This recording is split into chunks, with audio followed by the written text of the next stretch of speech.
Hello, everybody. Happy Friday.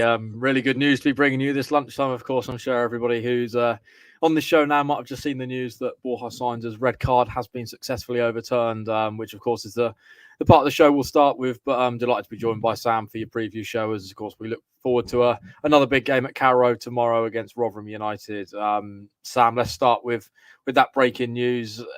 Obviously, the red card from Wednesday night. The supposed violent conduct by Borja Sainz. Norwich, of course, appealed it yesterday. That's been successfully overturned for wrongful dismissal. I mean, suppose given Norwich's lack of wide options, that would have left David Wagner with a little bit of a dilemma. Probably a huge boost for them moving forwards, but probably, as a few people have sort of pointed out on social media, maybe a touch of frustration given the nature of that game before the sending off. Norwich fully in control, 1-0 up, felt like they were probably going to cruise to a victory, and 3 points wasn't to be. So yeah, how do you kind of view that situation? Yeah, I have to say my first reaction was surprise, to be honest. I think there's a debate to be had over whether it was a red card or not. But it felt too close to me to really get overturned. It was one that the referee saw. It was right in front of him. And usually when a referee's seen it, they'll explain why they gave the red card, and then that's pretty much that as far as appeals go. But obviously, you look at the replays, there isn't loads of contact. Johnny Howson certainly isn't in any sort of danger, and Sainz doesn't look like he's going out to injure Johnny Howson. I think me and you both thought when we first saw it that he was giving the referee an opportunity to give a red card, really, that it was a needless sort of reaction. And I still feel, watching it back, that there was a reaction, but I'm also quite pleased that, in a sense, it feels like common sense has prevailed. I think most people that thought it was a red card weren't necessarily suggesting that it was the right way for things to go and that players should be sent off for that sort of thing.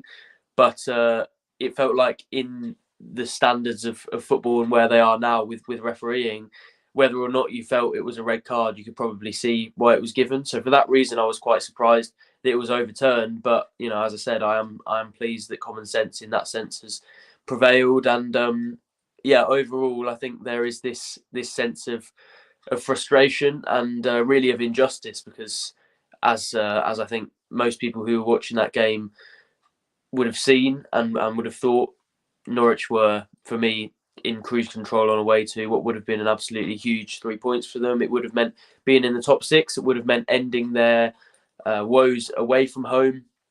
It would have been a real confidence-producing performance, I think, because Norwich went into it trying to achieve certain things. You listen to Kenny McLean and how he spoke after the game, and he was pretty clear that they were trying to be more proactive, to be more dominant away from home, and they achieved all those things. They did everything they set out to do, and then to be let down by a decision that the EFL has by holding up the appeal, admitted was the wrong one.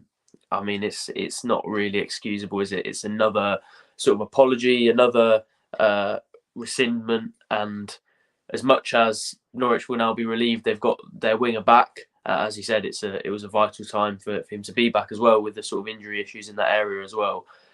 They have lost out on what would have been an absolutely vital 3 points with a decision that, you know, by the EFL's own admittance, it was the wrong decision. So yeah, if you're a Norwich fan now, you're feeling really, really irritated. Although there is probably a tinge of relief as well that you've got one of your key players back when he was most needed. With you know, he was going to miss 4 games, which is a huge amount at this stage of the season, to probably have Dimitris Yannoulis at left wing and Christian Fasnacht on the right. So yeah, I think it's a big moment for Norwich. Hopefully it gives the fans something to galvanise them going into the game. Not that they really need it based on their performances in recent home games, but I think in a strange sense, it will sort of pull everyone together and maybe have a positive impact going forwards, even if right now the feeling about Middlesbrough is one of absolute frustration and real irritants that a terrible decision has lost 3 valuable points for Norwich. Yeah, sort of a little bit of split feeling, I suppose, amongst the comments early on. Electric sub on YouTube, sorry, no excuses, red card it was, and he let the team and supporters down.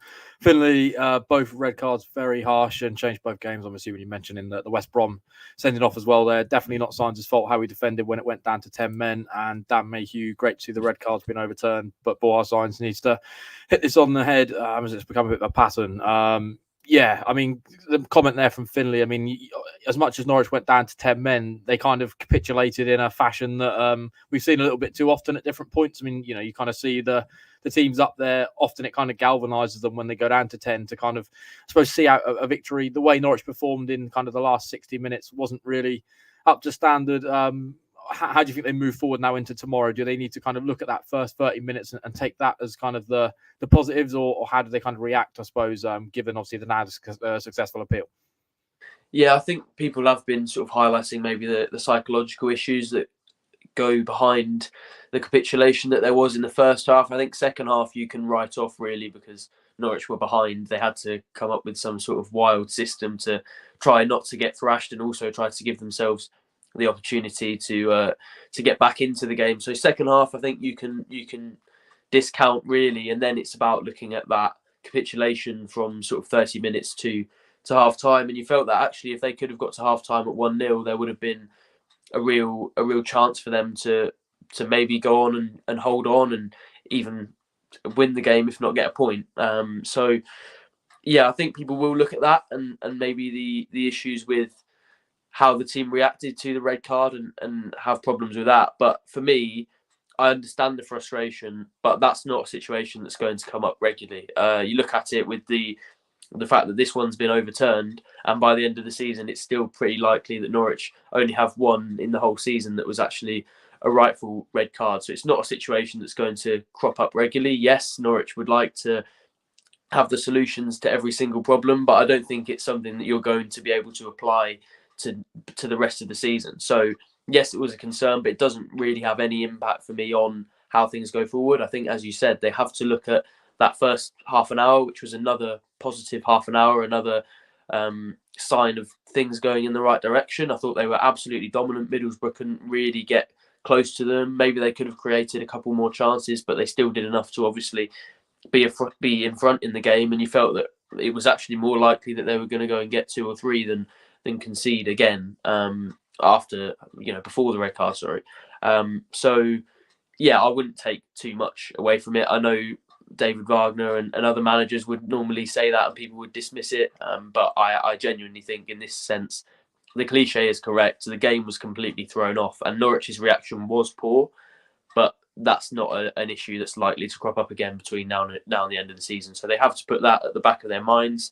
I'm sure David Wagner will have very sternly delivered that message that Middlesbrough doesn't count. It's not reflective of how things are going to be between now and the end of the season. And I'd be very surprised if we see Norwich playing a 4-3-2 now.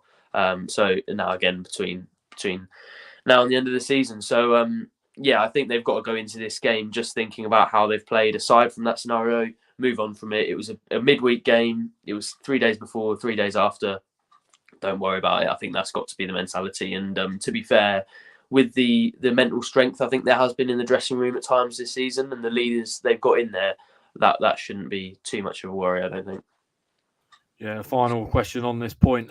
Jeff on X saying, great to have our winger back, but what should Wagner have done immediately after the sending off? I mean, he didn't make a substitution until half time. He brought Fashnak on, brought Nunes on, who I actually thought had a pretty good 45 minutes and is a player I'm going to talk about very shortly. But yeah, is there anything that Wagner could have done to maybe stem the tide early on? Because obviously the goals that Middlesbrough got, the 2 that really killed Norwich off, came in pretty quick succession there before the break.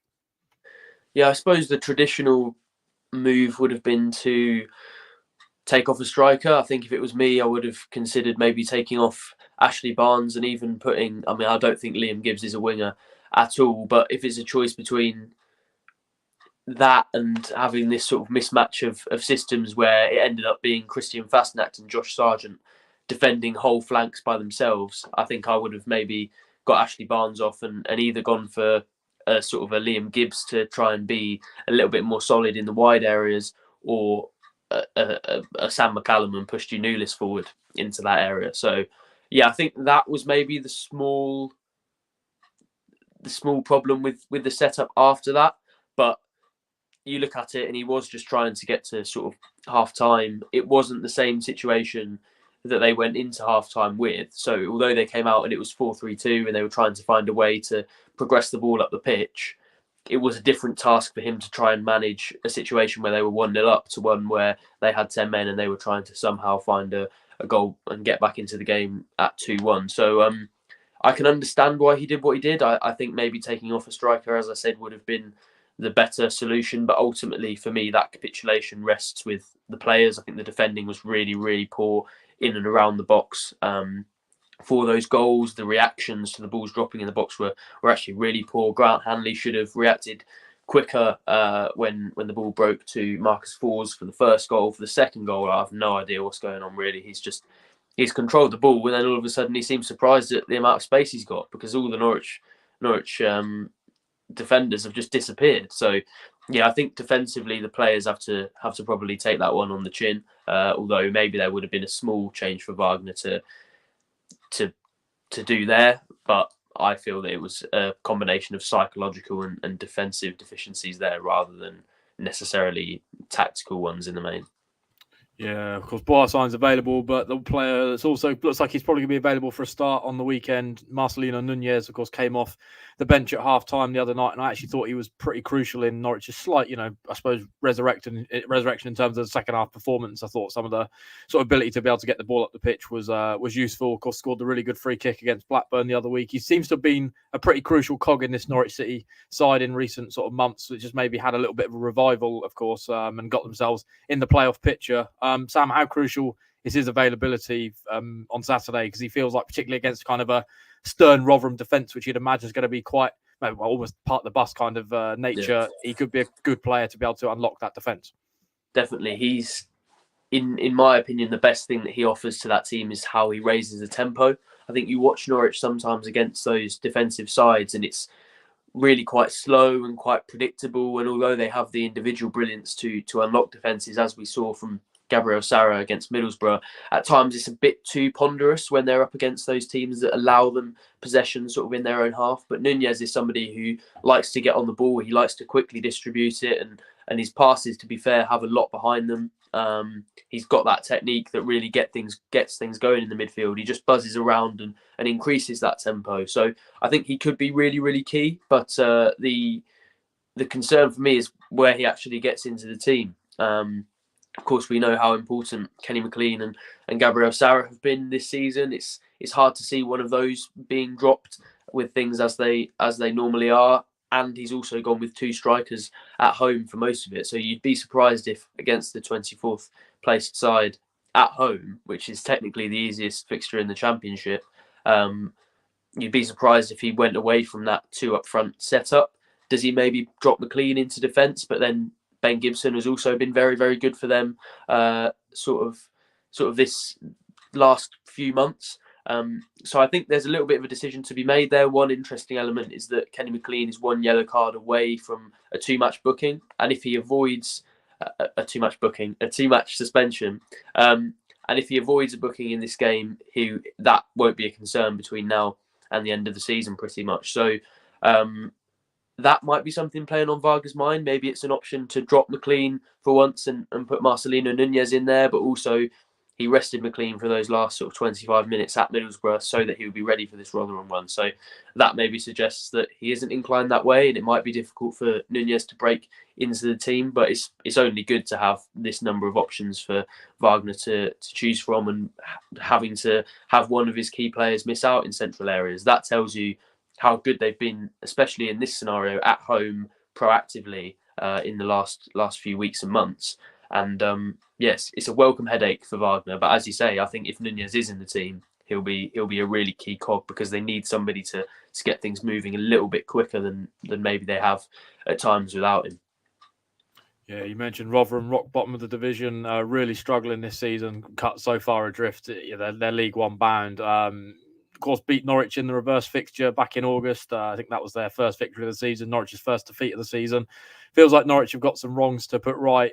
No press conference today. David Wagner done a sort of supplementary section after the post-match reaction against Middlesbrough. Just going to play a little clip. Looking forward to this one, and then we'll get into it. Absolutely, like always. And this is why I think I expect something very difficult task which we will face. A team which is obviously bottom of the league, where expectations are always then high, especially at home, especially when you have won at home 5 on the spin with good football, and then a team which conceded a heavy defeat, where you normally always can expect that they react to it.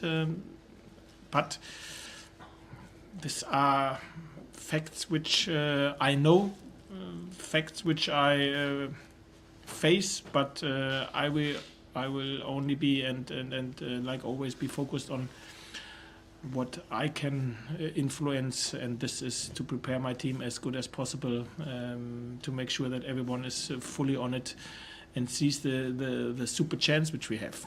We have a top chance, hopefully with our supporters on it from the first second as well, to make it 6 in a spin at home, to make this week, as I said, with 2 wins out of 3, and to bring us in a position where we really can be exciting about the next games which are in front of us. And this is our fully focus, and will be our fully focus on Saturday.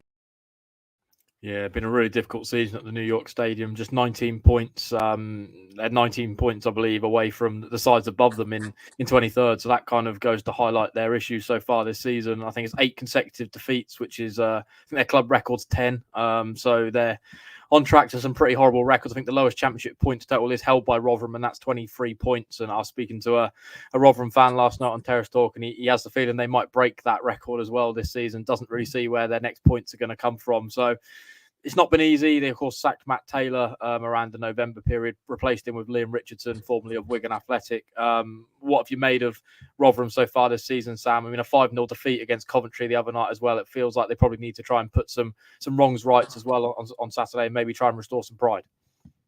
Yeah, I think when you were reading off all of those terrible statistics, my first instinct was actually to feel sorry for Matt Taylor, because they were under him actually, although they might not have been necessarily keeping their heads above water the whole time, they were actually in that relegation battle, and they were picking up points, and they were doing fairly well given sort of the underdog status that they have in this division. I thought against Norwich earlier this season, yes, Norwich were very, very poor, but I actually thought Rotherham were quite good. They pressed very well. They were physical. They were in your face. It was an intense game for Norwich, and not one I think they expected to be as troubled by as they were. But yeah, since sort of the turn of the year especially, it's been really, really, really poor. And although I come on the preview show most weeks and say you never know what to expect from any championship opposition, I think what Wagner was alluding to there in terms of the pressure that Norwich will face from their fans, from the expectation, I think that's the only real obstacle between them and another 3 points. Yes, Rotherham will sit back and try and be defensive and resolute and try and keep Norwich out, but there's a certain point at which the quality has to tell, and if Norwich aren't able to beat a team like Rotherham when they're pushing to try and get into the top 6, then it feels unlikely that they'll actually end up doing that, really. So I think this is one of the ones, not to heap the pressure on even further, but this is one of the ones where if you want to be making that top 6, if you want to be in the promotion mix towards the end of the season, you really have to be taking advantage of the fact that you've got these games, and you look at the teams around them. As you said, Coventry beat them 5-0. These are the points that other teams will be picking up, and Norwich can't be slipping up around. So yeah, I think as much as I normally say that you can't really take anything for granted in the Championship, as long as they do stay switched on and they avoid complacency and they maybe remember how things went against Rotherham earlier in the season, as actually Kenny McLean has said they will. I think they should be coming away from this with 3 points. It is in the territory of them having to have a disastrous game and Rotherham having to have a really, really good one. And that's not meant as any disrespect, but you just look at the numbers. They've got, half the points of the team in 23rd. I mean, that tells the whole story. So, although Rotherham will try and defend and be resolute and provide problems for Norwich, if they can't solve those problems, then it doesn't bode well for their playoff credentials. Yeah, as Dan mentions, almost a 60-year unbeaten record Norwich have against Rotherham at Carrow Road. It goes right back to 1966. That is, of course, a great year from an England perspective and a good year for Rotherham when they visited Carrow Road. Of course, there's a Rotherham player who has ties to Norwich City. Me and you happened to bump into him due to situation at the Riverside the other night. I mean, Middlesbrough have this stupid media policy where they only allow 2 passes per per organisation. So me and you got the luck of being in the away end, as Finley said. Hugo scouting on Wednesday. I think Shane Jones mentioned it as well. Hugh Goals came to the game on Wednesday. Is he available for Rotherham? Yeah, I think he was the captain for them against Coventry the other night. Finley also predicted a Hugo last-minute winner. I mean, Sam, what was it like to bump into, of course, the really great guy that is Jordan Hugill? I think he's a big fan of the Pink 'Un, so we're a big fan of him. Also, did you enjoy the away end atmosphere? I mean, it was obviously a little bit different for us. Yeah, I was surprised, to be fair. I was speaking to fans, and Nick said to me, actually, not that people will necessarily know who he is, but just to give him a shout out if he's watching.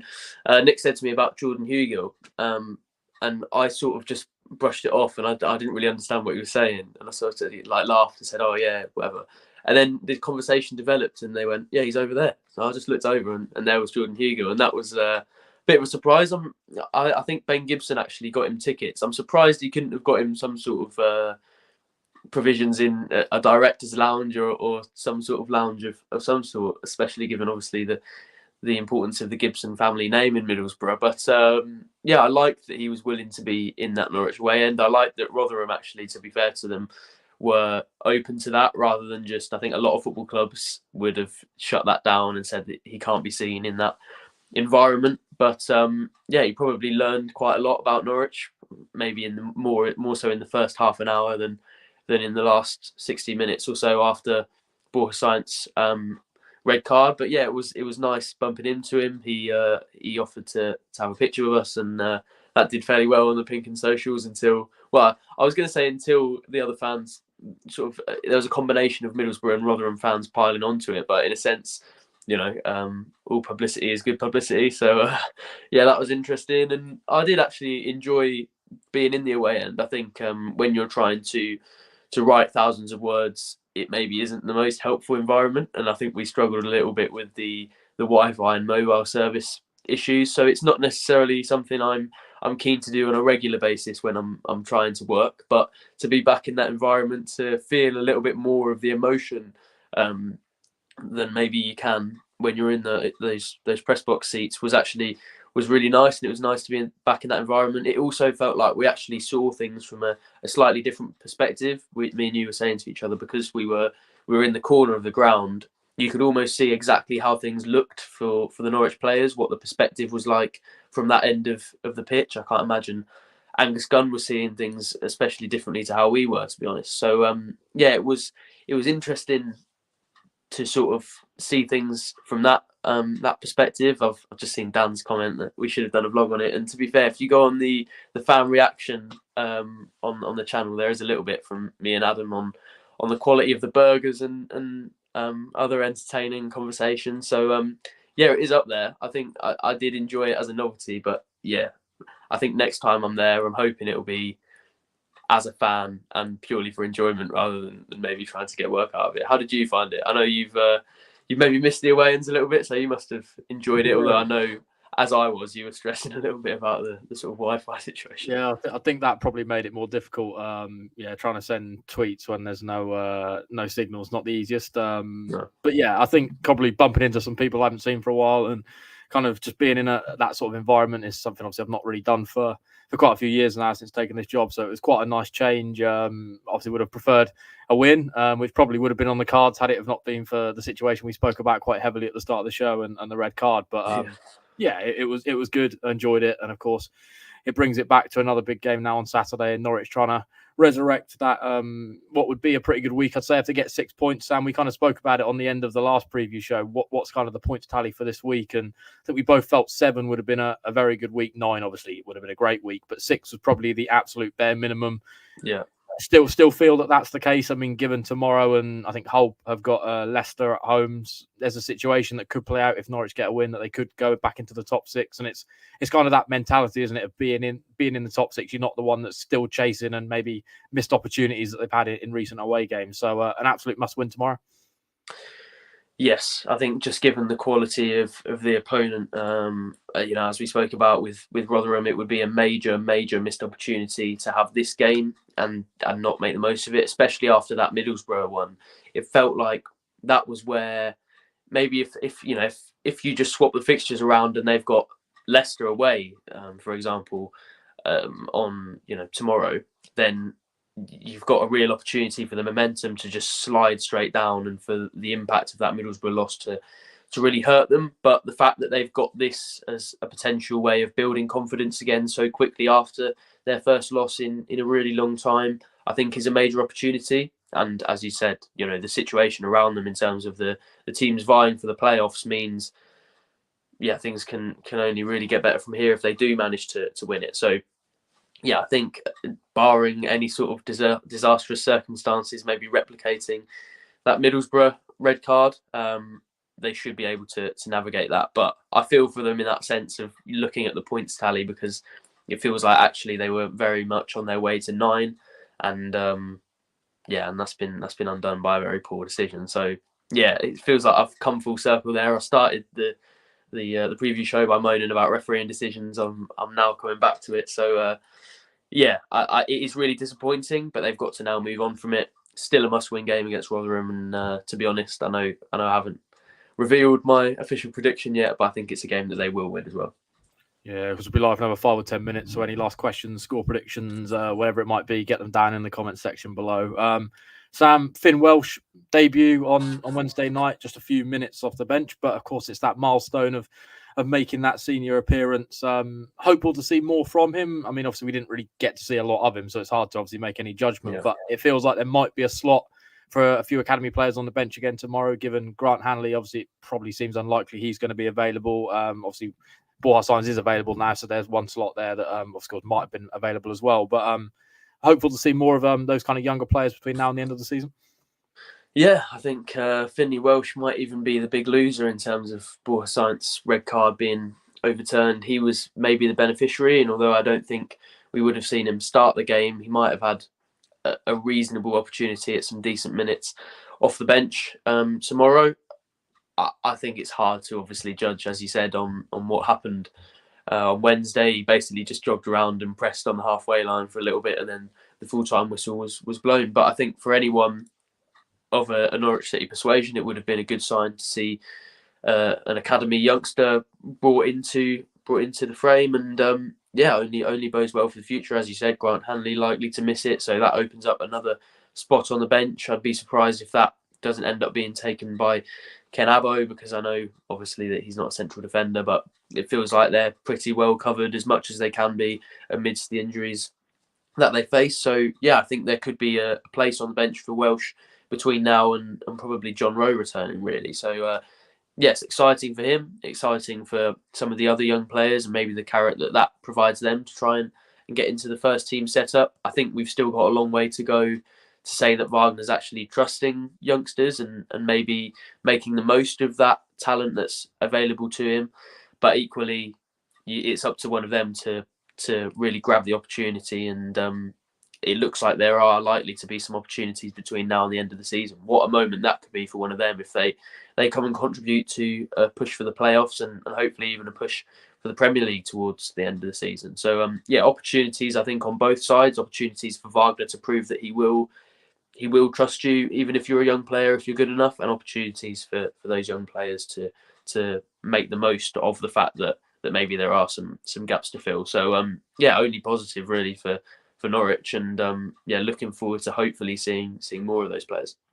Yeah, Bo, of course, yet to make his debut, and Tom here on Facebook saying, do you guys see a resolution with the Bo contract, considering the fleeting bench appearances? I mean, obviously the carrots are there, now been dangled, he's on the bench, which of course is something that was probably, from his part and his agency's part, that was maybe the element that was lacking. He wasn't in matchday squads. We obviously were at Old Trafford for the under-21s game a couple of months back, and he physically looked, far too good for that level. Someone that probably should be in the senior setup. Do you see any resolution, off the back of him maybe being involved in matchday squads, or is it a case of he needs to get some minutes maybe?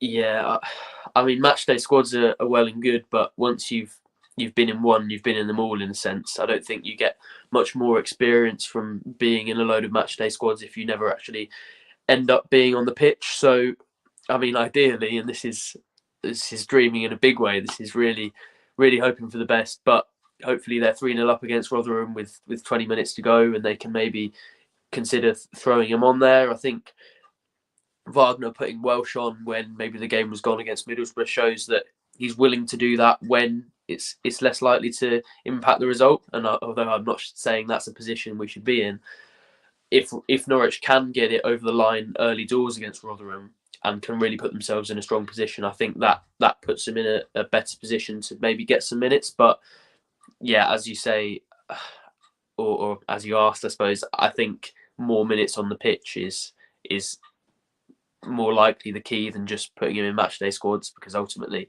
matchday squads don't really amount to anything. They don't give you the opportunity to impress other clubs. They don't give you any experience of what it's like at first team level actually on the pitch. And I think that once you've been in that training environment, once you've been in a couple of matchday squads, there's not really much progression to be had from being in anymore. So yeah, I'm not sure loads will have changed based purely on those appearances in the 20, but hopefully there can be signs of progression between now and the end of the season. And although it still feels like a fairly remote possibility, hopefully some progress can be made, because I'm sure me and every Norwich fan that is interested in that progression is desperate for Ken Abo to sign a new contract. And with the talent that he's got, that would be fantastic for the football club if they could turn things around and make that happen. Yeah, of course, as you Matt, that'd be great to see him on the pitch tomorrow. Hopefully the scenario could potentially play out. Of course, he's competing with Josh Sargent, who narrowly missed out on the Player of the Month award tonight. Robbed, to be honest, is probably the way I'd use it, by Ipswich's Amari Hutchinson. A really good month for Josh Sargent in February. But as a few people maybe said, maybe keep him under the radar from a Norwich City perspective. Maybe that would be of more use. I think it's come around to that time of the show, Sam, before we sign off. It's score prediction time. I think there's quite a bit of confidence in the comments. Peter going for a 3-0 Norwich City. I think Shane Jones here on X. It's not any excuse for the likes of Coventry can put 5 past Rotherham, then Norwich should be matching it. Have you got the same confidence as all the fans and people that are watching us?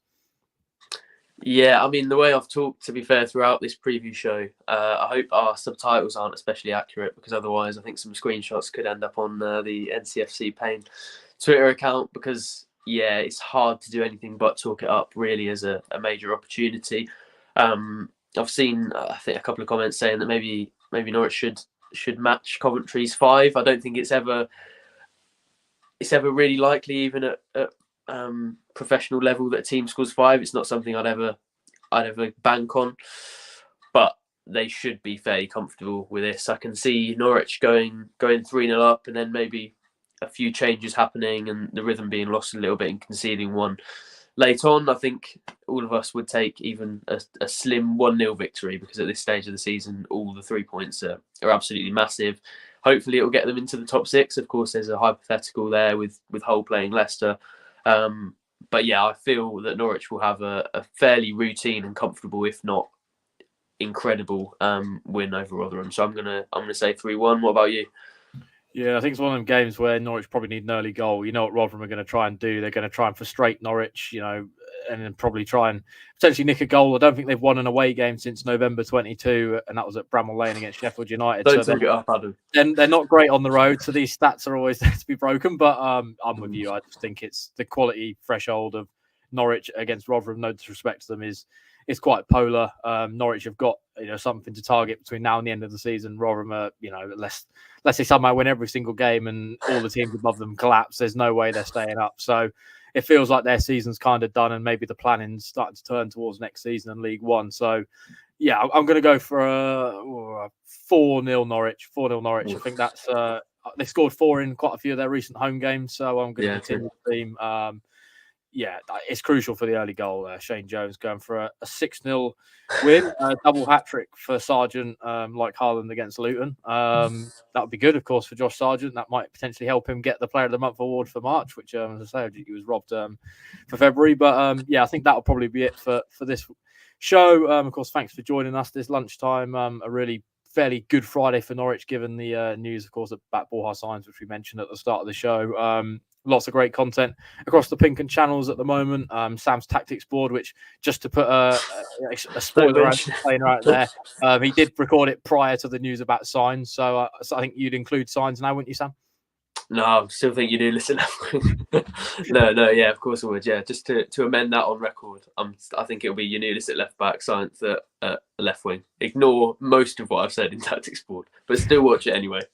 There we go. There's the plug. I spoke to a Rotherham fan last night. Lots of sort of great stuff around their kind of season and how difficult it's been, and maybe lack of expectation coming to Carrow Road. I think the mood's pretty flat there. I mean, he referenced it as rock bottom in sort of line to their position in the league, and Norwich have kind of been there, I suppose, in the Premier League. So you've got a feel for them. Of course, David Wagner, no actual press conference today at Colney, but there was a short supplement that is now on our YouTube channel post Middlesbrough. So some of his thoughts heading into this game. Norwich, of course, got an opportunity to make it 6 straight Championship wins at Carrow Road, which would be a huge statement. It's then just about trying to change that away form in the final 5 away games of the season, and hopefully, obviously, of course, that'll be enough to carry them into the top 6 come the end of the campaign. Pink and Plus app, $2.99 a month, free trial. Go and check it out. Lots of great columnists.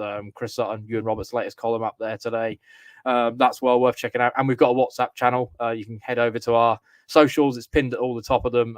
Sort of news directly straight to your phone, which is really useful. I know I've got some friends and family that are taking advantage of it, and of course it's free. So why not go and check that out? That'll be it for this preview show. Of course, enjoy the rest of your Friday. Enjoy your weekend. The sun is shining in Norwich. Hopefully that means another 3 points tomorrow. And you'll join us at Carrow Road tomorrow afternoon.